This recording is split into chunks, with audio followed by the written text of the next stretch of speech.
veteran managers mu bayimbi twabawako emboozi alibaddeko manager wa Misachi manager w'omulangira Suna Aziza Zioni Byaksi ne Aizon Tiasembye yamubye motoka n'ebyapa by'ettaka naye ebyo tebyamuweyibadde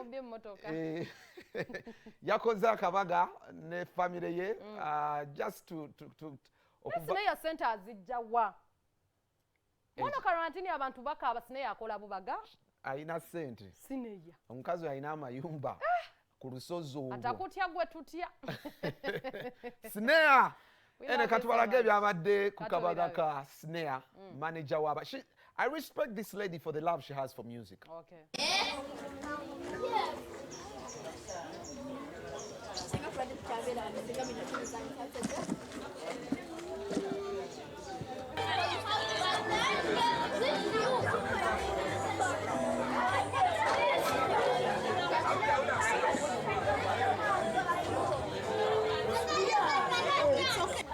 Around about BBSKATI amanya nedozi bamita Snear Sara Snear unaweza miaka 8 badeloza tulanga covid abantu bangi abanyize naddala ba celeb naye gwe ate tulanga ozze okola pate ez'enjawulo gwe kikoze otya mu covid ono nze Snear mbeera nga savinga so natandika dda ku savinga nandikadda kusevinga that's why nze mbeera nga ndi ready situation ekujja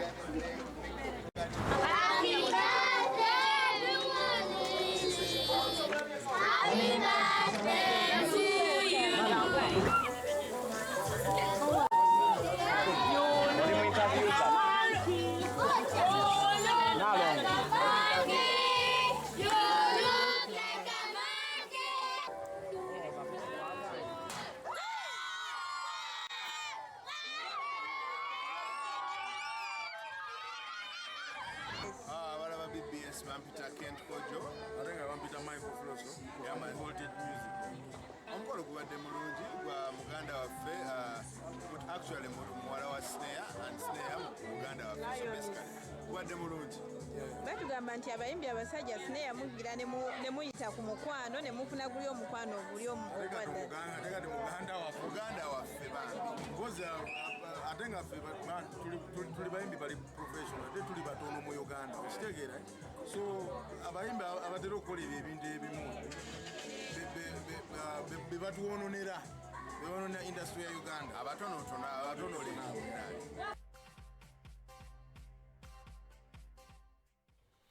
Kale, it's a scientific party family yabadde family abona no bana ba Snear aina abana nga 8 wow kagamba mukazi ayagala okuzaala mchala she's a family woman she's a hard working woman Kale talking about munnange nagambe Tanzania ya abantu bakola ebivulu bakuba bupate bo bakuba pate Tanzania kati n'abayimbi be Uganda babade batandise omuze kati bali kutoloka mu ggwanga bagende mbu Tanzania bakube kakati mbu bafana ne DJ Shan owaffe wano DJ